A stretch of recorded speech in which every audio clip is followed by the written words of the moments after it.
Welcome to the Leaders of B2B podcast, a weekly show where we bring you interviews and in the weeds expertise with today's B2B experts and thought leaders. You can see more about today's episode and guest by visiting our website at leadersofb2b.com. This episode is brought to you by Content Allies. We help B2B companies launch revenue-generating podcasts. We schedule interviews between you and your ideal prospects and strategic partners. You show up for engaging conversations, we handle everything else. Ready to build a podcast that grows your business in just 1 hour per week? Reach out to us at contentallies.com.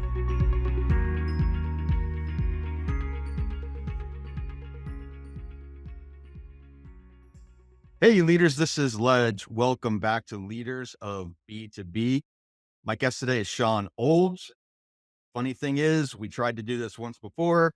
My internet went down and everything crashed. So this is a little bit of inception for Shawn and I, but you have not seen this yet. So Shawn, welcome to the show. Love that you do an intro of yourself again, and we'll see if we can dive in and have some interesting conversations. Anybody paying attention to the last few episodes knows, like everybody else, we're hot into exploring with AI CEOs right now because so much is happening in the space. It's going to be a great call. Shawn, please say hello. Hey, Ledge, kind of a little deja vu. Huh? Quick background on myself. Graduated from West Point as a computer science major. I will fully concede, though, the company I have now was coded by very competent people. The languages I programmed in, they now teach in the history of computers class. But graduated, went into the Army, couldn't fall out of airplanes properly, so the Army kicked me out, and that was the late 90s, and I went into the dot-com boom and got my taste for startups. And for 20 plus years now, have been building startups, both domestically and overseas. Took a break after September 11th to return to government service to do counterterrorism work, mostly in Southwest Asia and Africa.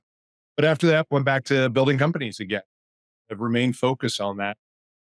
And about 7 years ago, my co-founder, who I met in the U.S. Army Ranger School, pitched me on the idea of Boodle.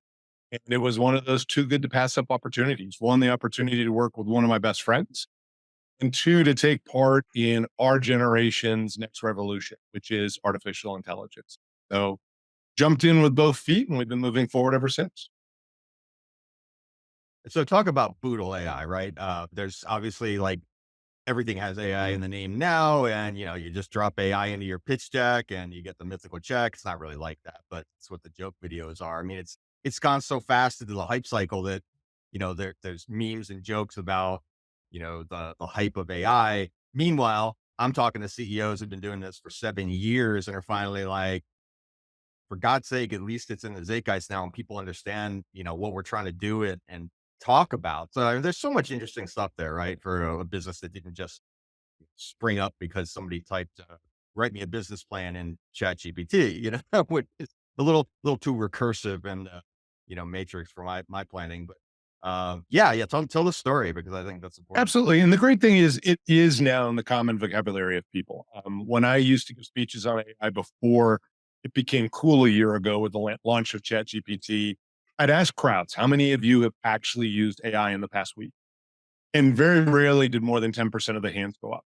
And then you'd ask the question, okay, for the 90% whose hands are down, did you watch Netflix? Did you use Google Maps? Did you talk to Siri? Did you talk to Alexa? People just didn't realize AI had permeated their lives. They often pictured bright, shiny head with red eyes coming out. And so, and that's what we actually fought a lot with, because we started in the nonprofit space and then got into the sales and marketing space, but people still feared AI. People still didn't understand AI. And the reality is AI is hard in many cases.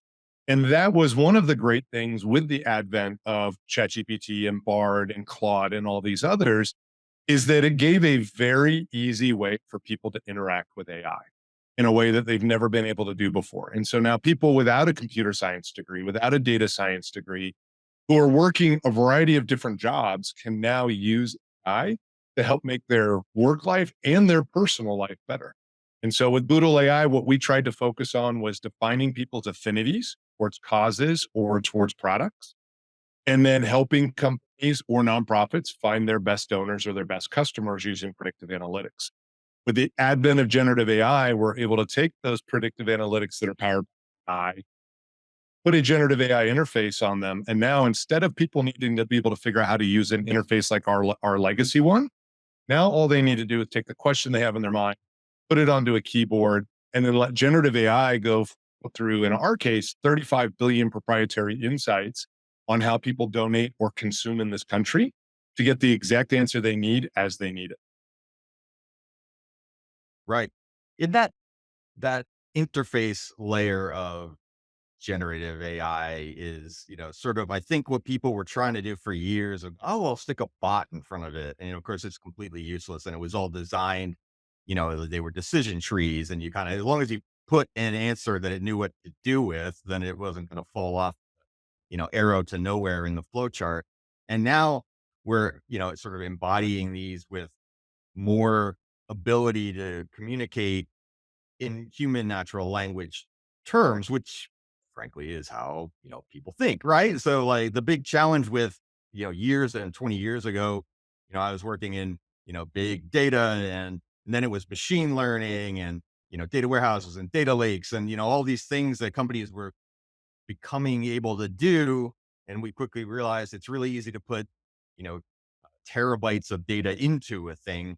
It's not so easy to figure out then how to make all that data useful. Yeah, that there was in fact no way to organize all that, qualitative data. So then we had, taxonomies and we're trying to figure out like, well, we could tag the stuff, but DLs would fall over and, it's just like a huge pain. Like there was an enormous amount of work that came before this without installing then this, sort of a human acting, interface layer. And I think that's the part that is really going to make a huge difference, that it now gives us access to all the stuff that we are kind of toiling with anyway, but with no good way to Right. use it.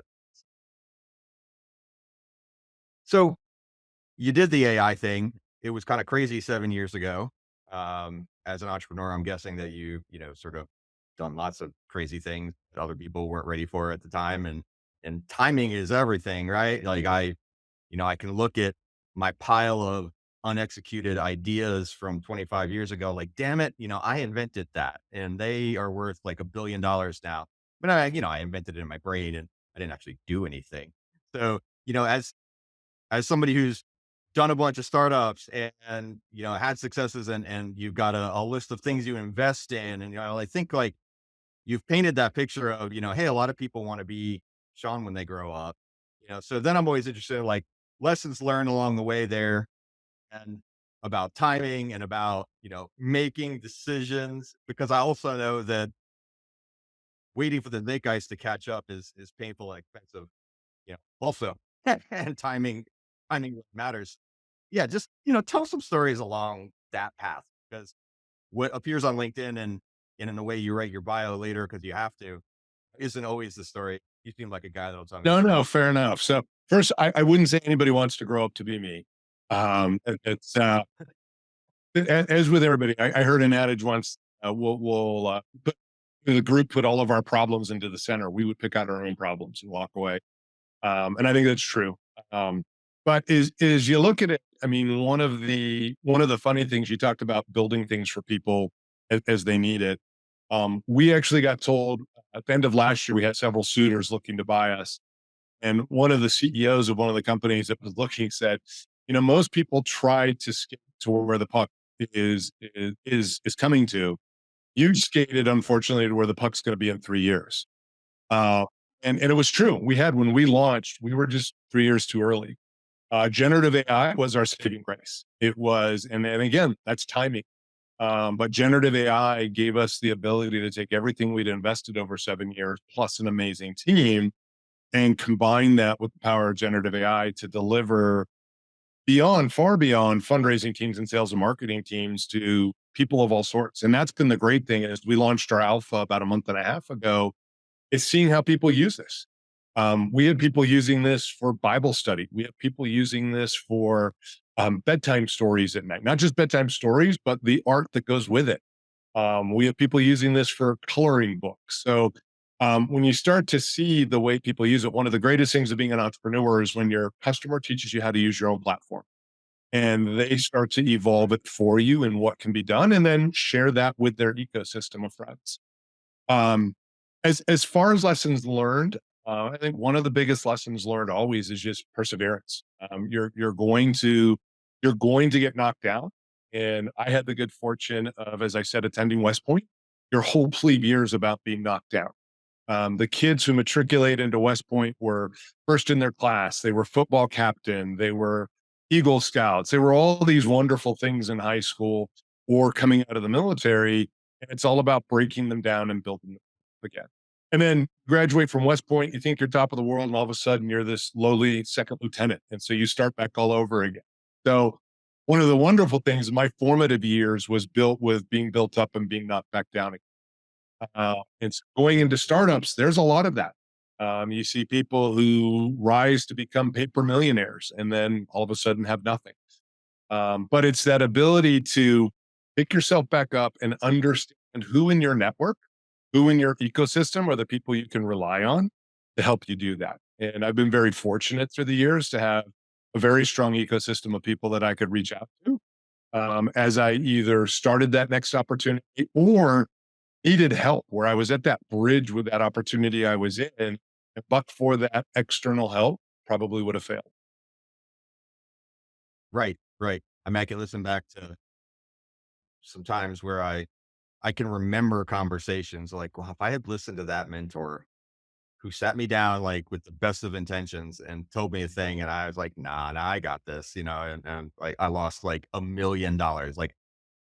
You can kind of like look places I might go back and at least try the other path.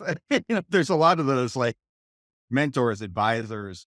Um, and it sounds like you've done a good job building and keeping, those relationships. I do find that's a common thread now, having talked to hundreds of, CEOs and founders and people in all different ilks of B2B. They're later on, they can look back and sort of say, I collected the right tribe of Mhm. people, you know, on me, and I kept them and I nurtured those relationships. And I thoughtfully, eventually thoughtfully, sometimes by accident, ended up with a group of people that I could call for each type of issue, who then, could give me that feedback that would allow me to make, better, uh, less costly errors, as And you I have go. to cultivate that. I mean, one of the things I do, it pulls me away from family, but I typically, on almost every trip I do, I will spend an extra half day or day in the city I'm going to. And I go on LinkedIn and I find out who I know there. And then I schedule coffees, lunches, breakfast, dinners, whatever. And what's amazing is you find out you're so busy in your life, you don't realize there are other people who can actually be helpful to you or that you can be helpful to. And when you take that extra 12 hours in a day and fly home a little bit later and help someone down the road, that help comes back to you. Or you find out, I mean, many a Right. times I'll sit in the conversation and someone's like, I didn't realize this is what you're doing. This is what you're doing. You need to talk to these three people. And had I flown home early and just focused on being very insular on my work, I never would have had that opportunity in front of me. Right, right. We used to just, call that the effort of networking. And, now it seems to be a lost art. Like you don't hear people talking about it as much. And, I can remember times where I did a little bit too much of that. It's like, well, you can only have 8 coffees in a day. And, eventually you need to make some money. But, um, I can look back and kind of go, why was that important? And, establishing, uh, my own credibility and having those relationships. And also, I think networking, not dissimilar to hosting a podcast, I can say the biggest thing that has been valuable to me is being able to articulate repeatedly my own story. That in fact, these are reps that, you could do and build that muscle and stop maybe, buying your own BS. Because if you sit by yourself all the time, you can sell yourself what you're doing and why it's such a great idea, while completely ignoring the macro landscape that tells you it's not time or it's not a good idea at all. Self licking ice cream cone. In the It's dark. Yeah. um, so how do you thread the needle on your experience, and you talked about, you speak at things, and you've got this footprint of, hey, I advise and mentor, and I'm on boards, and I'm an investor. Do you manage that personal, pie, right? There's still only 100% of Sean, and a lot of it's not work. So I find that balance is interesting to dig into, for people who a million things that are labeled still going to the present, on their LinkedIn. I will tell you, I'm 50 and I've never gone a solid month where I've gotten the balance right. I'll get weeks where I get it right. And for me, the big balance is family, work, and physical. If I don't work out, I don't stay mentally healthy as well. And so, but it's inevitable. You'll get into a deadline, and all of a sudden, you miss a couple of workouts. Last week I was traveling with my kids, and my wife couldn't come with us, and so missed a whole bunch of workouts. Now I got a lot more family time, but wasn't the right balance. And so, I'm constantly trying to figure out how to make that balance work. And I think it's just something that you constantly have to strive for if you're in an entrepreneurial type job. I know a lot of people who work at a conventional 9 to 5 jobs and they're able to do it better, right? Because they can have a very set schedule. Hey, I'm going to go work out in the morning. I'll be home at 5 o'clock. I've got all evening with the family. I don't work on weekend. And so they've got that nice spread there.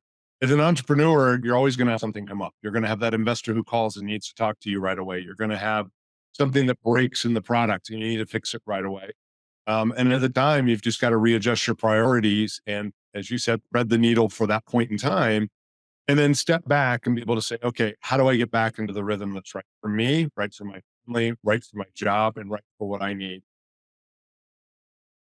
I'm one who is susceptible to, a single break in routine sets me back a lot more, like my ability to create habits that are not healthy is far greater than the one of maintaining the habit of, looking at actually opening my journal instead of looking at it on the bed table every night, or, sort of not hanging clothes on my elliptical machine, instead actually using it, and I, I'm hypersensitive to the idea that, like, don't break a good routine because you won't get back to it. And I don't know if that's my own personal limitation or just acknowledging that I'm, human, but uh, I know this to be true. And everybody has their own way of doing what they need. I think the most important thing is knowing what is a good habit and then constantly striving for it. No one's perfect, but if you understand where you need to go directionally, when you do get thrown off, you know how to get the clothes back into the closet and off the elliptical so you can actually use it. Do you know any people that in your travels? This is an interesting question. Just occurred to me who, absolutely in the long term, treat their body like garbage and focus only on work, and, sort of seem to achieve more in a durable fashion. Do you ever encounter folks that kind of break that? I mean, under 50, absolutely. Under 40, all the time. Our bodies are much more resilient. But I mean, if you look at a lot of the very successful people in life, they may not be Arnold Schwarzenegger in shape, but his life was about staying in shape. So it was a little bit different.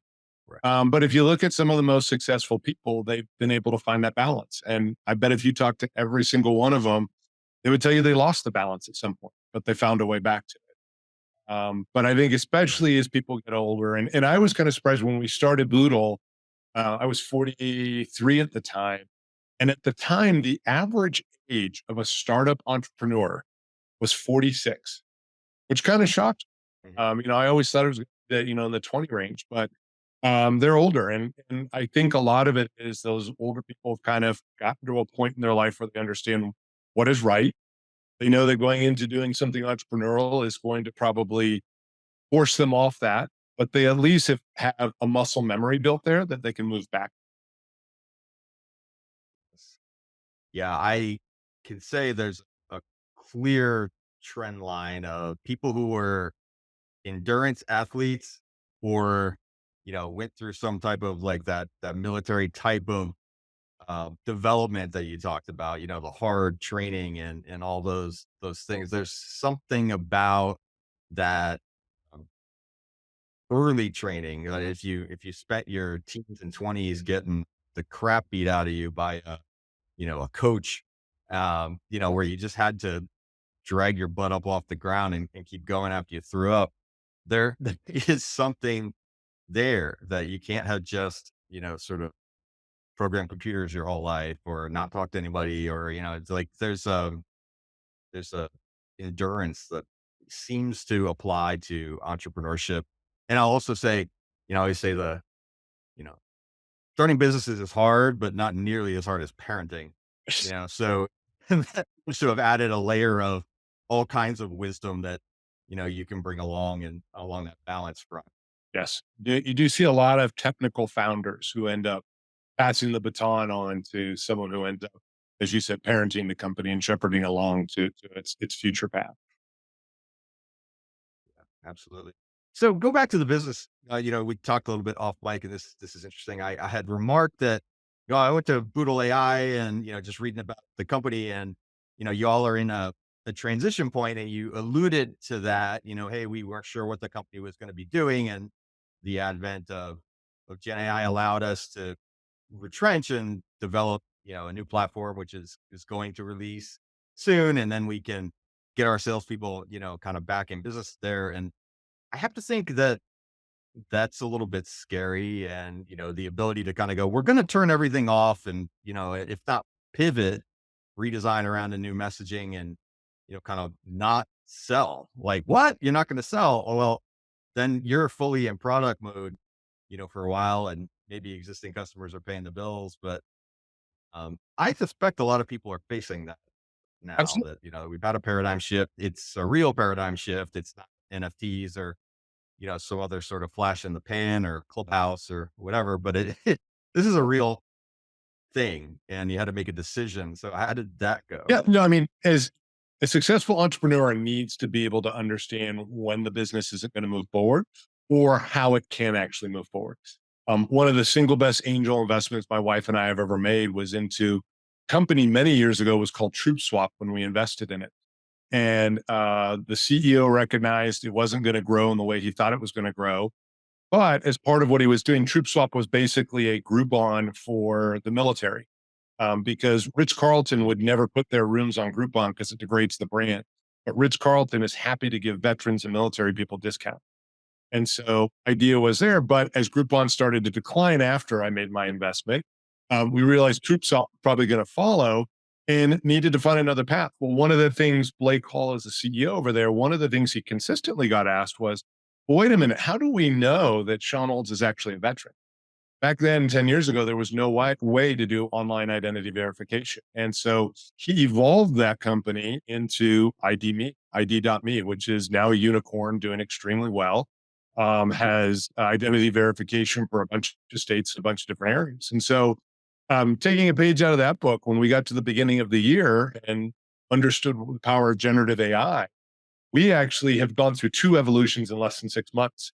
Because our first evolution was to say, hey, we don't want any distractions. We're still going to service our legacy customers, but we're going to quit selling our legacy platform so we can focus on this new, what we've built plus generative AI to create a 1+1 = 3 opportunity. And it was driven from an interview that Reid Hoffman did with Sam Altman, where Sam Altman opined that the next frontier after large language models, the ChatGPTs, the Anthropics, and the Bards, was going to be what he termed middle layer AI companies. So companies that had proprietary data and proprietary insights that they could put on top of an LLM to supercharge an industry or vertical. And as we looked at it, we had spent 7 years and millions of dollars building 35 billion proprietary insights on how people consume and donate. And so we said, great, we're going to be a middle layer AI. And I have a great development team who in less than a month put an alpha together. We went out beating our chests that we were the first middle layer AI in the nonprofit space and one of the first for sales and marketing teams. And what we found out in our alpha, people don't care if you're first, second, third. They don't care if you're the strongest. What they cared about was, do I get what I need out of this? And then as we scratched the surface a little bit more and really started to ask people about their experience with generative AI, they found it inconvenient. They found it very siloed. If they wanted to use Midjourney and ChatGPT and Bard, they had 3 Chrome windows open. They found that it wasn't easy to save work and it was impossible to save work across different platforms. One of the most amazing things, Lige, was I would talk to tech savvy, business savvy, whatever savvy you want to put on it, smart people who had used it for a couple of days and then walked away because discovery is hard. It's hard for people to understand how to use generative AI. And then finally, we as humans, we collaborate. I know you said people have moved away from the networking, but at the end of the day, whether we do it from afar or in an office, we still work with people. We find people who accentuate our weaknesses and we gravitate to people whose weaknesses we can help, right? Well, none of these AIs talk to each other. They all work separately from each other. And so what we realized was we wanted to build a platform where you could streamline all of your generative AI in one user interface, in one place. And so with Boodlebox, which we launched in alpha and will launch in Q4 fully to the public, is an ability to have your ChatGPT debate Bard and then have Midjourney build pictures of whatever comes out of that, but all in one conversation where the context is all shared, and then go a step further and use a variety of these middle layer agents that are forming the thousands of them that are coming online now out of a marketplace to add to the conversation, to accentuate the conversation even further. Right, right. Yeah. And I think Sam Altman was Yep. right that, that type of path is you always end up in the spot where, the thing we build is so complicated that people don't know how to use it. I need an interface on top of that. Then I need to segment that into places that I can actually use it for my own purposes because the generalized LLM is like just sort of like blow your mind, super cool, and then you don't know what to do with it. So like I want my data, in there. It's And very broad, but about an inch deep. And if you want to dig into your area, your company, and the big problem right now is companies are afraid their PII is going to get out there. And so one of the good fortunes we have because we built what we built over 7 years is we can do everything behind a firewall. We've built a trust and safety layer so companies can ingest their own data, know that it's not getting or seeping out or being used to train any other models, but still leverage all the power of generative AI with their data enhancing it. right, right. Now, do you have to go ahead and in that case train their own version of the LLM, like sort of sandbox it off from the rest? How does that actually work where, a company can get all their data into a thing and not have it, sort of be polluted by the outside and not contribute to the So outside? there's two ways we can go about it. One is you can anonymize data. If the data itself is not what you Mm, need the generative AI to analyze, or the LLM to analyze, you can anonymize it and send it over. What we find most companies want to do is they just want their own LLM. So you leverage one of the open source LLMs, you put it, as you said, into its own sandbox behind their own firewall, and then you're able to work with them from there. And are they, what's the change management, challenge there, right? Because you still have to train all the people how to essentially behave in this new paradigm. You can ask it natural language questions, but we also all know that, prompt engineering is becoming a real thing. And as I start to read better and better prompts, they approximate more and more pseudocode. Oh, look, it has variables, and look, it has, you know, sort of assumptions baked in, and I gotta feed it this, I gotta feed it that. It is definitely a new language. It's not just So you natural nailed it. language. I mentioned before, you get a lot of these very business savvy, tech savvy people who get on. And in our alpha, we tell people we're going to look at your prompts, we want to understand it. We purposely recruited about 10% of the people. The people self-reported they've never used generative AI. And when you launch the prompts, they sit down for 5 minutes. They do 4 to 8 of them. I use prompts in air quotes because they're not prompts, they're Google searches. And if you put a Google search Yep. into generative AI, it gives you bad results. Well, if you take a person who's very busy in their day and they took 5 minutes and they got 8 bad results, they're not going to delve any further. And so that gets to the discovery phase I spoke about. So, two of the things we do in our platform, one is as soon as you get into the platform, there's a feed. There's a feed of every public prompt that has been done. And so you can start to see what's being done. And then as you start prompting about things, the feed gets smart and fills with prompts about what you've already been prompting about. so that you can understand what are successful prompts, what do they look like, and learn very quickly rather than trying to have to do a bunch of research to figure out where it comes from. The other thing we'll do though is what we set up are boxes for people. So person has a prompt that you use, they can save it. We call it say prompt boodle. They put their boodle into their boodle box, and if they make those boxes public, other people can see it and benefit from it. And so people are already creating fitness boxes, legal boxes, accounting boxes, fundraising boxes, bedtime story boxes, all the different story, all the different things that people might need to do in their lives. And now instead of me having to sit down and just from scratch figure out what a prompt might look like, I can go to the bedtime story box and find the 6 really good prompts that work well for 9-year-old little girls like my daughter, and then hop right over, type one of those prompts in and get a new story for her. Y- You're talking about totals like you're sort of got you got B2C, bedtime story sort of stuff that is hard to imagine anybody really ever paying for. And then you've got, like in-depth business applications, which are, enterprise B2B type sales. How have you thought about, so being all things to all people is also, one of the kiss of death of marketing, because you can't explain how it fits, a particular niche then, but you do have a tool then that's useful for all types of things. We all know in entrepreneur world that don't build the tool that can do all the things because you can't sell it to all the people. So like how are you thinking about segmenting that off so that you don't have to mangle your marketing message? Our premise is that every good enterprise platform is built upon happy knowledge workers who enjoy using it. And given how fast paced things are moving, we wanted to get this out to individual knowledge workers to make sure we nail that. Because we have been around 7 years, Right. we're very fortunate that we've got some good partners. So we already have a CRM that's got about 25,000 organizations on it, a large fundraising platform, and a consulting firm that's about 30 years old that all want to help us build the enterprise version of this over Q4 so we can launch that in Q1. But what we're trying to solve is one problem: is having a singular place to accomplish all your generative AI needs. So, Right. Pinterest didn't solve a problem for one niche of people. Dropbox didn't solve a problem for one niche of people. They solved a storage issue for all niches of people. And so we're trying to solve the ability to use generative AI in one place for as many people that want to be able to do that. Right. Right. So it's the workshop with all the tools, and it also helps you automatically pick the right tool to solve the problem, so you aren't wailing away on a screw with your Right. hammer, so to speak.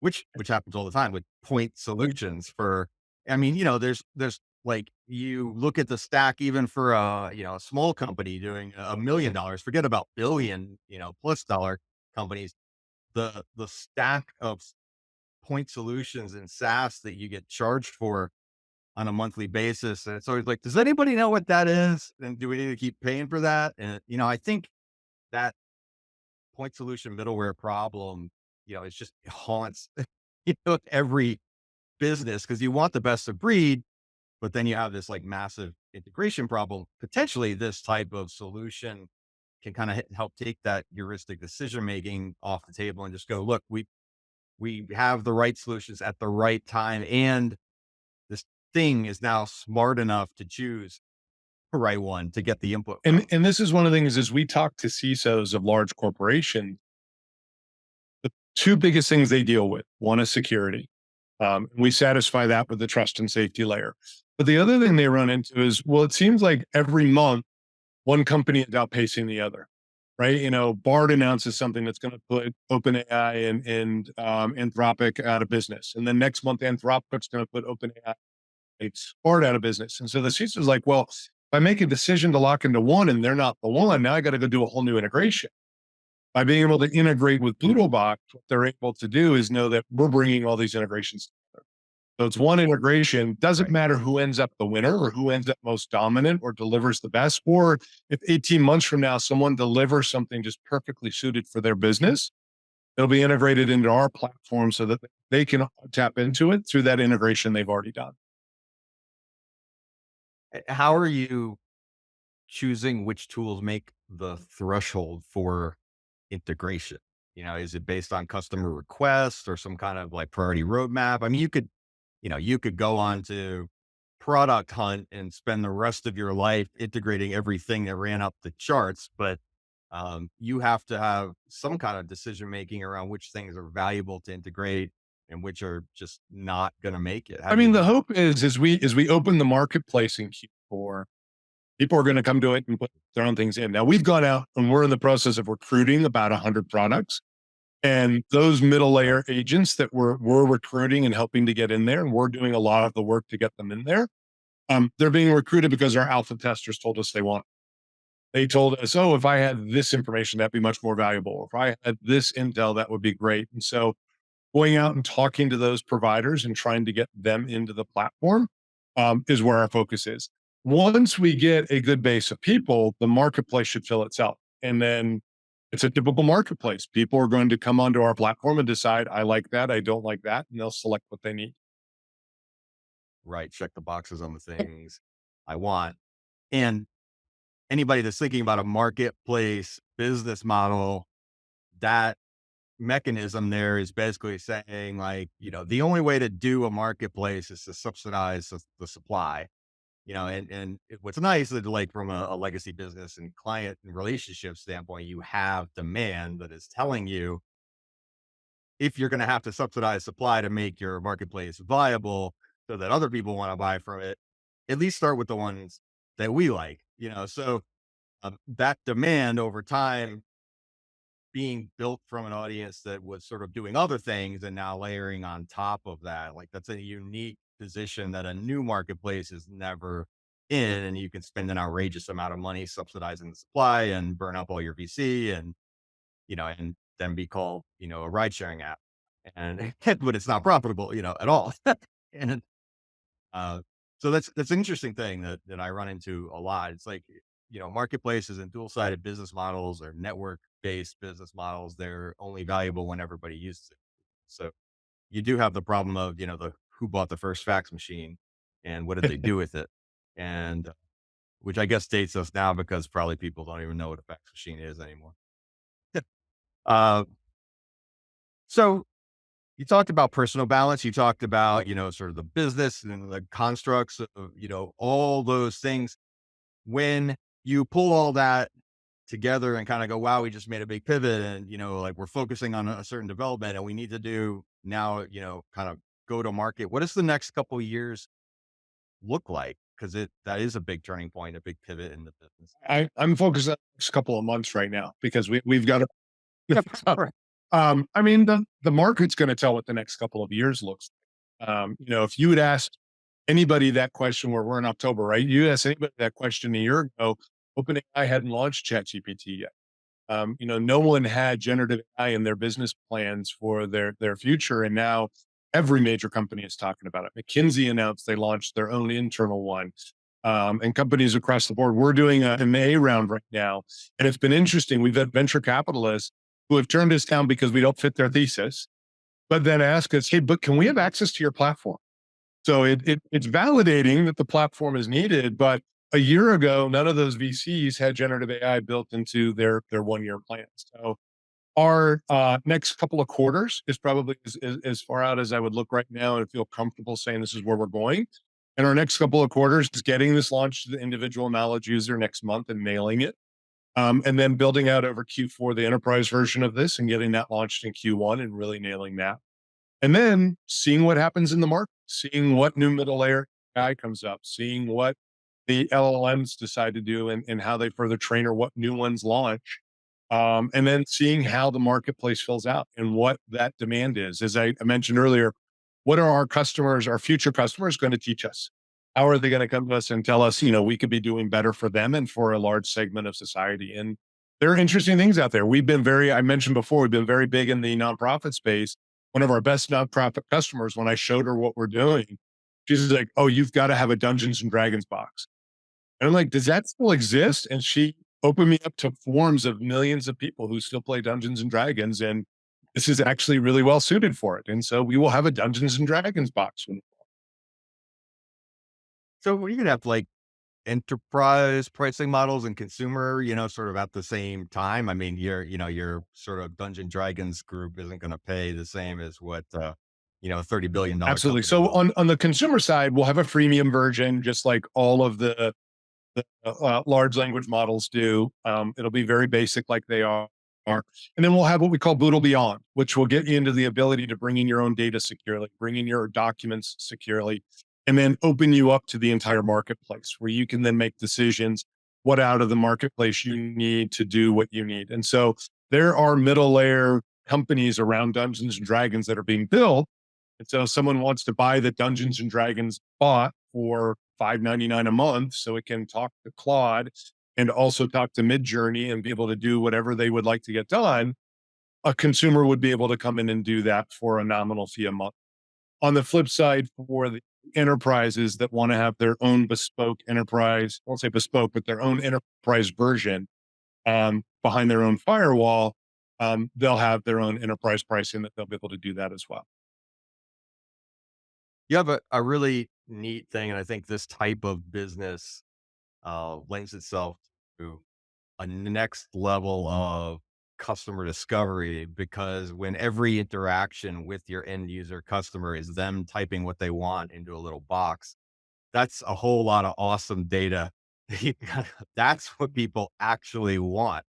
And that I can't think of another case where that really happened on a broad enough scale to make, like discernible inference Ledge, from. this is one of the conversations we've been having with a lot of companies.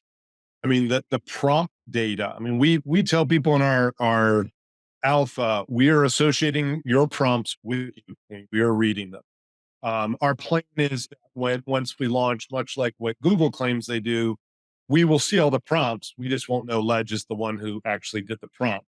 But for a company, if they find that their employees are constantly asking about something that they can't get a hold of inside, if all of a sudden a group of people are asking about HR issues, there's a variety of things Yep. that could prompt that could come up that are going to be invaluable information for corporations to be able to get employees what they need or circumvent something that could become a really big issue.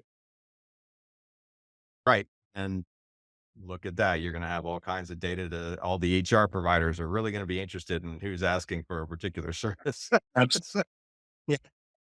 But that didn't occur to you at all. Yeah. I appreciate you bringing it up, Ledge. I just took a note. Awesome. Awesome. Well, Shawn, this is great. I love this journey and the insights, and thank you, so much for tolerating 7 years of this to get us to, this point, because this is super cool. And I know what that slog is like, when things aren't hitting, so Labor of love, um the great co-founder, and an absolutely amazing team. So I've been fortunate. I wouldn't have had yeah, it any other way. yeah, awesome.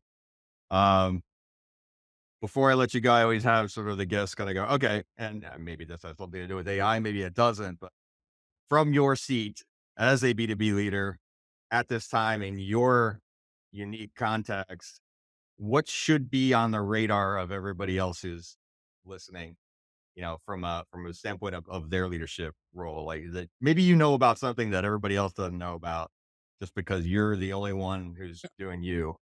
What should be on No, I that mean, radar? generative AI is too easy of an answer. So, for other leaders, people running businesses or thinking about starting a business, it's just technology. Find the technology that's going to make you the most powerful. One of the things I really missed in my first 2 years of running the business was just reading. I read every day, but I was reading Medium and Fortune and, blog postings and everything else. It was professionally helpful, but I couldn't just have time to sit down with a book. And that, talked about the balance earlier. I missed that. And it was one of my investors who turned me on to Audible. I'd not seen Audible before. Yes. And now I'm able to tear through at least a one or two books a month. Whether it's when I'm, on the shuttle bus at the airport, waiting to take off, standing in line at Starbucks, you can pick up 5, 10, 15 minutes here. And for me, it's fulfilling. I mean, I still miss that sitting down and holding a book and reading and whatever else, but I don't miss either learning new things or just taking that brain break of listening to a fiction book and being able just to turn off for a few minutes and disconnect for a little while. So That for me was a big thing, but there's all sorts of other technologies out there that'll be invaluable to people. And they just need to find the ones that are going to allow them to be the most productive for themselves and their teams. I love the fiction book thing. Yeah, I jump between. I go through. I'm on the premium Audible plan, and I often have to buy more credits. And I do. I jump between. Sort of leadership, self-help, business, and then like, but no, I need a 30-hour fiction book that's about something else because it just jogs that brain in a different way. So I also highly recommend everybody give more and more of their money to Amazon and get Audible. But there also are many, many free versions of audiobooks if you like to jump through some hoops. Back on the AI train, Project Gutenberg and Microsoft now are using AI voices to read all the books that are on the shelf in the public domain. So that's going to be really cool too. Well, Shawn, thank you. Right? Super fun conversation. Anybody that's out there, they resonate. Hey, I got to talk to this guy or his company. What are the right channels to do that? Easiest thing is my email or LinkedIn. Shawn Olds on LinkedIn and Shawn SHAWN at boodle.ai. All right, fantastic. Thanks for coming out. Really appreciate the insight. Ledge, thanks for having me today. Great conversation. I appreciate it.